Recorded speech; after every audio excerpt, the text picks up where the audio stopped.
إنه لشرف عظيم أن أقف أمامكم ضمن sharaf weyn ayay ii tahay in aan hortiina ka hadlo aniga oo ka qayb galaya shirkan muhiimka ah oo uu martigeliyey boqorka Morocco boqor Maxamed ilaahay ha dhowro oo ha xafide waxa kale oo ii farxada inaan muujiyo mahadnaq qoto dheer oo aan u hayo boqorka taageeradiisa joogtada ah ee ku aadan dhiirigelinta wada hadal wax dhisa iyo xoojinta iskaashiga wadamada koonfureed ee adduunka waxaan sidoo kale u mahadcelinayaa boqortooyada Morocco oo muujisay hoggaan xigmad leh iyo aragti istiraatiiji ah oo ku saabsan diblomaasiyadda horumarinta iyo iskaashiga qaaradaha tan iyo markii aan soo degnay waxaan dareemaynay karaamadooda martisoorkooda iyo soo dhawayntooda القاري لقد لمسنا منذ لحظة وصولنا ما يميز المغرب من كرم الضيافة وحسن الاستقبال السيدات والسادة أقف اليوم أمامكم على هذا المنبر mudanayaal iyo marwooyin maanta waxaan hortiina kaga hadlayaa codka koonfurta anigoo matalaya shacabka Soomaaliyeed oo ka mid ah ummadaha koonfurta oo muddo dheer la daalaa-dhacay caqabado iyo dhibaatooyin aan la koobi karin kuwaasoo ka dhashay ciladaha ka jira qaab dhismeedka iyo shaqada nidaamka caalamiga ah ee aan nasiib darro u suurtagelin inuu horumariyo habab cadaalad iyo isku dheelitirnaan badan ku dhisan iyadoo ay jirto kala duwanaansho dhaqaale iyo bulsho oo dunida ah واجتماعية مختلفة كما أقف أمامكم كمسؤول من القارة الإفريقية التي هي مركز الجنوب العالمي تلك المنطقة التي تعاني من النظام العالمي المجحف منذ تأسيس عام 2008 برز منتدى ميدس كمبادرة حكيمة من المملكة المغربية الشقيقة waxaan halkan uga hadlayaa aniga oo matalaya qaaradda Afrika oo halka koonfurta adduunku saldhigga u leedahay waana meesha nidaamka caalamiga ah si cad ugu noqon waayay mid cadaalad ku dhisan tan iyo markii la aasaasay sanadkii 2008 madasha Mideys waxa ay u muuqatay hindise xigmad leh oo ka yimid boqortooyada Morocco ee aan walaalaha nahay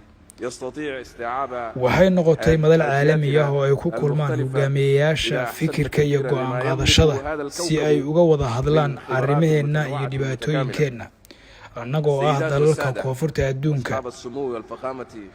wadamo matalaya gobollo istiraatiiji ah iyo bulshooyin kala duwan oo leh dhaqan taariikh iyo ilbaxnimo qoto dheer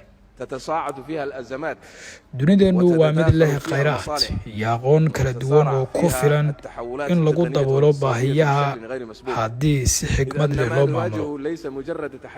السيدات والسادة أصحاب السمو والفخامة والسعادة نلتقي اليوم في لحظة مفصلية من تاريخ العالم mudanayaal iyo marwooyin maanta waxa aynu ku kulmaynaa marxalad kala guur ah oo dunidu taariikhdeedu tahay mid xasaasi ah caqabadaha ayaa kordhaya danaha ayaa iska hor imaanaya isbedelada tiknoolajiyadda iyo dhaqaalaha ayaa ku socda si xawaare sare ah oo aan horey loo arag ma ahan caqabado ku meel gaar ah oo keliya balse waa isbedello taariikhi ah oo inooga baahan geesinimo aragti cad hal abuur iyo rumayn buuxda oo ku saabsan in mustaqbalka uusan imaan ee la sameeyo dhibaatooyinka maanta ka jira dunida dagaalada xiisadaha dhaqaale marhabaabinta xogta iyo kororka fikirka cunsuriga ah waxa ay si cad u tusayaan in nidaamka caalamiga ahi ee hadda jira uusan awoodin inuu ilaaliyo xasiloonida adduunka iyada oo xasiloonidu ay tahay shardi lagama maarmaan u ah nolol sharaf leh oo bini'aadanimo waa waajib in dowladaha hay-adaha iyo haldoorka fikirka adduunku ay qaadaan tallaabooyin geesinimo leh oo ay wajahaan xaqiiqada aynu muddo dheer iska indhajiri jirnay xaqiiqadu waa taa waa in aan ka wada qayb qaadanno dib u habaynta nidaamka caalamiga ah ama aan u dhowaano adduunka oo galaya fowdo dheer oo halis badan إن العالم اليوم قد دخل مرحلة استقطاب غير مسبوق التعددية انكمشت dunidu waxa ay gashay marxalad kala qaybsanaan aan horey loo arag madax bannaanidii caalamiga ahayd waxa ay noqotay mid daciiftay quwadaha waaweyn waxa ay raadinayaan hayb ku faano cusub nidaam dhaqaale oo caalamkuna waa jilicsan yahay dagaallo ganacsi iyo kuwo tiknoolaji ayaa ceerka isku shariiraya hay-adaha caalamiga ahi waxa ay maalinba maalinta ka dambaysa luminayaan awooddii ay u lahaayeen xakamaynta caqabadaha is soo taraya dunidu maanta annagu kama joogno nidaamka keliya oo jahwareersan balse waxaan haysanaa xaalad caalami ah oo burburaysa hortayada xaaladdu waxayna faraysaa inaan noqonno kuwa go'aanka sameeya ee aynaan noqonin kuwo loogu yeero go'aamada koonfurta adduunku ma sii ahaan karto daawadee waa inay qaadataa mas-uuliyadda taariikheed ee ku wajahan in ay noqdaan kuwo sameeya taariikhda ma ahan kuwo ku habboon in lagu sii hayo geeska ciyaarta dhammaan tilmaamo waxa ay muujinayaan in koonfurta adduunku ay durba qaaday tallaabadii ugu horreysay ee dhanka mustaqbalka afrika waxa ay sii wadaysaa kobaca inkastoo ay jiraan caqabado aasiya waxa ay dib u dheelitiraysaa miisaanka quwadaha latin americana waxa ay dib u helaysaa miisaankeeda iskaashiyada koonfureed waxaay noqonayaan kuwa baahaya codka koonfurta ee suuqyada caalamiga ahi iyo shirarka heerka caalami ayaa maanta ka xoog badan sidii hore koonfurta adduunku mar dambe kama aha qayb xisaabinta dadka kale balse waxa ay noqotay tiir ka mid ah xisaabta cusub ee dunida السيدات والسادة إن الصومال دولة خرجت من الأزمات لتصبح منصة استقرار إقليمي ولسنوات طويلة mudanayaal iyo marwooyin soomaaliya waa dal ka soo baxay dhibaatooyin islamarkaana maanta noqday goob xasiloon oo gobolka muhiimka u ah muddo dheer adduunku waxa ay uga hadli jireen soomaaliya siyaabo bini'aadamnimo iyo amni laakiin maanta xaqiiqadu way ka duwan tahay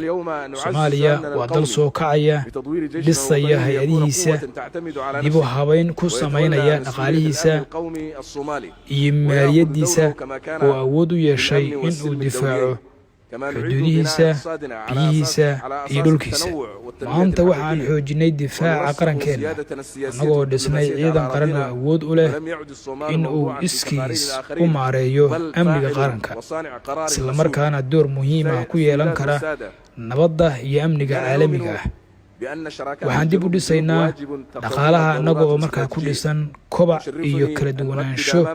waxaan adkaynay madax bannaanida siyaasadeed iyo diblomaasiyadeed ee soomaaliya maanta soomaaliya waa dal go'aan gaara ma ahan dal loogu qoro warbixinnada dadka leh oo keliya السيدات والسادة انطلاقا من إيماننا بأن التعاون والتكامل هما ضمانان للاستقرار بين دول الجنوب العالمي mudanayaal iyo marwooyin waxaan aaminsannahay in iskaashiga dalalka koonfurta adduunku uu yahay waajib istiraatiiji ah sharaf bay ii tahay inaan halkan ka xaqiijiyo in soomaaliya diyaar u tahay inay qayb muhiim ah ka noqoto iskaashiyada gaar ahaan kuwa diiradda saaraya amniga badaha kobcinta iyo kala duwanaanta iskaashiga dhaqaalaha afrika aasiya iyo kor u qaadista isku xirnaanta kaabayaasha sida waddooyinka dekedaha iyo marinada badda horumarinta silsiladaha saadka ee afrika iyo bariga dhexe taageeridda tamarta cagaaran iyo mashruucyada biyo macaanaynta sidoo kale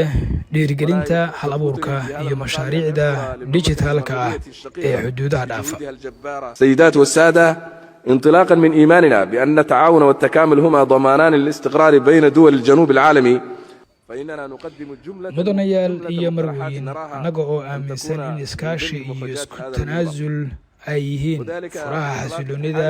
dalalka koonfurta adduunka waxaan halkan ka soo jeedinaynaa in la sameeyo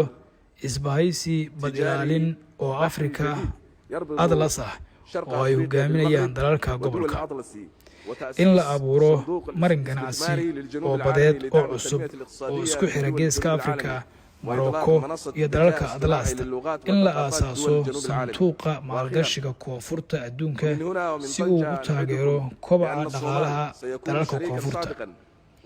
in la hirgeliyo madal caqli macmal ah AI oo luqadaha iyo dhaqamada dalalka koonfurta adduunku isku xiri doona. وأخيرا ومن هنا ومن طنجة نعدكم بأن الصومال سيكون شريكا صادقا. ugu dambayntii halkan iyo magaalada Tangier waxaan idin ballan qaadaynaa in Soomaaliya noqon doonto saaxiib daacad ah, cod geesi ah iyo awood soo kacaysa oo idinla samayn doonta awoodda cusub ee koonfurta adduunka. waxaan mar kale u mahadcelinayaa boqortooyada Morocco oo dadaal weyn ugu jirta hagaajinta isku dheelitirnaanta nidaamka caalamiga ah ee maanta wajahaya caqabado aan tiro lahayn. mahadsanidin martigelinta iyo karamkiina, taasoo ka turjumaysa dabeecadda wanaagsan ee shacabka Morocco. boqorka جميعا السلام عليكم ورحمة الله وبركاته. شكرا سيد رئيس الحكومة، ألف شكر.